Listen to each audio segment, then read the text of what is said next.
L'ère du 19e siècle a vu naître de nombreux acteurs majeurs qui ont eu à lutter pour la souveraineté africaine mais aussi sénégalaise. C'est dans ce sens qu'Aline Sitoé Diatta a elle aussi, de par sa propre manière de faire, eu à lutter contre la colonisation occidentale, principalement dans son pays, le Sénégal. Son action aura mené son peuple dans une vague de rébellion contre toute occupation étrangère. Toutefois, son histoire reste rarement vraiment connue. Ainsi, c'est dans l'espoir de faire parler à nouveau de son nom que nous allons aujourd'hui étudier l'histoire d'Aline Sitoé Diatta.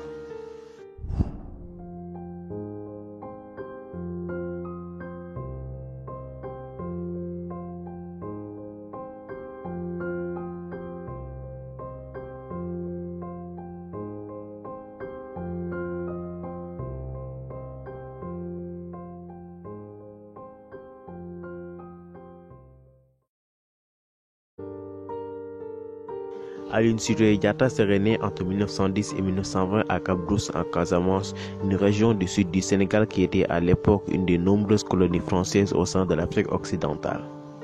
Ses parents étaient nommés Silicia Diatta et Assonero Diatta. Toutefois, à la mort de son père, elle fut recueillie par son oncle paternel et la Baline Diatta qui l'éleva. Néanmoins, de par sa situation précaire, pour gagner sa vie, elle se rendait à Ziguinchor, une région du Sénégal, pour travailler en tant que docker, c'est-à-dire un travail où il consistait à charger et décharger des embarquements dans des ports. Tout de même, comme on le faisait à l'époque tout comme de nos jours, elle partait aussi à Dakar durant les saisons sèches pour se procurer du travail. Elle eut donc à faire un travail en tant que bonne à tout faire chez un colon du nom de Martinet, régisseur des produits de base dans l'Ouest africain. Elle devait avoir 18 à 19 ans. C'est dans ce sens qu'il existe de nombreuses hypothèses sur les raisons qui lui ont poussé à commencer ses activités. De ce fait, il existe une histoire qui raconte que c'est à Dakar qu'elle a eu la révélation, de par des voies quasi divines, de sa mission de libérer son peuple de l'emprise coloniale. Une autre histoire donnée cette fois par un chercheur nommé Paul Diédhiou affirme qu'Aline Sitoé Diatta était une féticheuse qui, lorsqu'elle vivait à Cap-Brousse, avait reçu la révélation d'un culte de la pluie appelé Kassara. De retour à Cap-Brousse, elle reçut l'ordre d'assumer les responsabilités de prêtresse de ce culte. Ainsi donc, elle commença à lancer des appels à travers les villages proches. Appels qui amènent la population et font craindre aux représentants locaux de l'administration coloniale un mouvement de rébellion.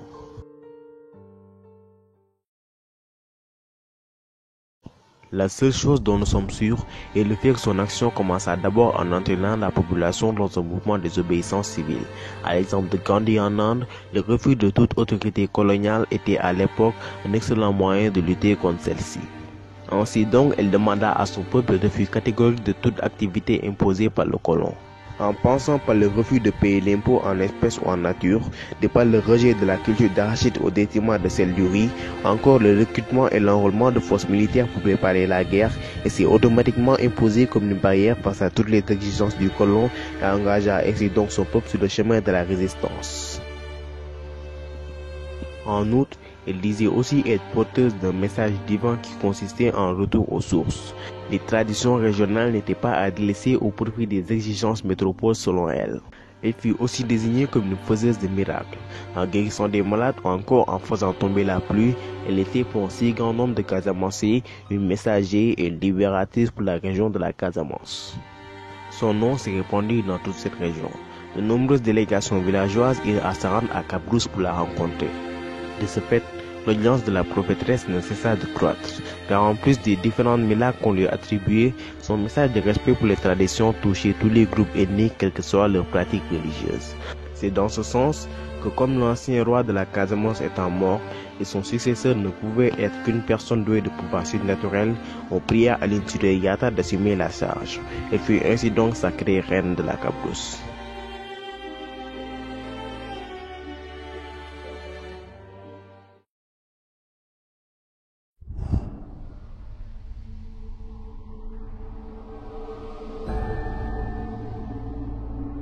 De par sa renommée grandissante, les colons sentant le danger grandir de plus en plus de par sa capacité à pouvoir réunir tous les royaumes du Sénégal sous une seule bannière, se lancèrent à sa recherche.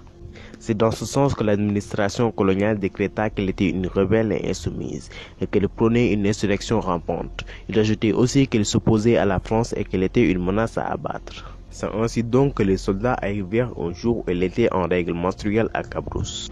Précisons aussi que chez les Yola, les règles sont considérées comme impures. Ainsi donc, la femme en règle doit entre autres quitter son domicile pour aller dormir dans un lieu réservé à cet effet. Ainsi, profitant de cette occasion, ils tirèrent sur ceux qui se trouvaient dans les alentours tuant une femme qu'ils prenaient pour aller s'y tuer. C'était sa co-épouse, nous dit-on. À la vue de ce massacre, le lendemain, pour éviter que d'autres innocents furent tués, elle alla elle-même se présenter aux colons. Aline Sitoé Diatta fut ainsi donc arrêtée le 8 mai 1943. Son mari fut aussi mis aux arrêts. Ce dernier se l'a rébellé des années plus tard.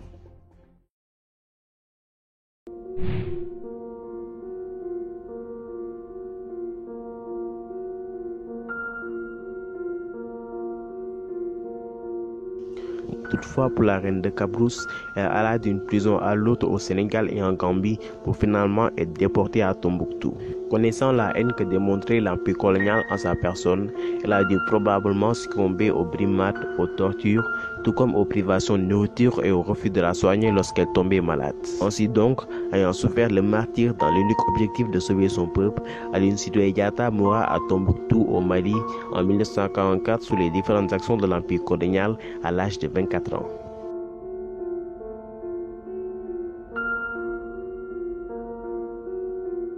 Mon attraction sur cette histoire est le fait que cette guerrière s'est sacrifiée pour son peuple.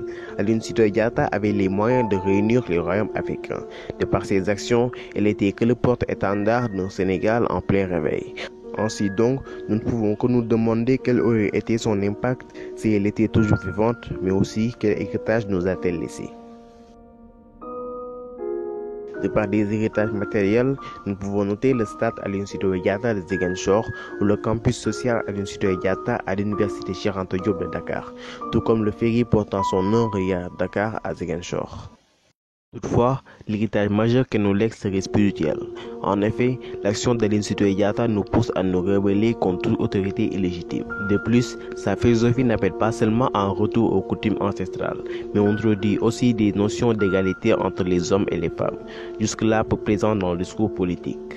Ainsi, comme l'a affirmé Karine Silla ayant écrit un livre sur elle, Aline incarne ce que j'aime le plus, le courage, le respect de la nature, le message humaniste. En ces temps troublés, elle incarne un idéal de résistance. Pour ainsi dire, à l'exemple d'Aline, il est de notre devoir de défendre nos droits, surtout en ces jours où elles nous sont proscrites.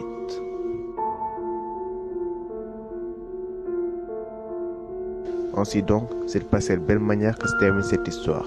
Je vous remercie grandement d'avoir eu à regarder cette vidéo. Pour le reste, je vous demande qu'à liker, qu'à vous abonner et ainsi donc je vous dis à la semaine prochaine pour la prochaine vidéo.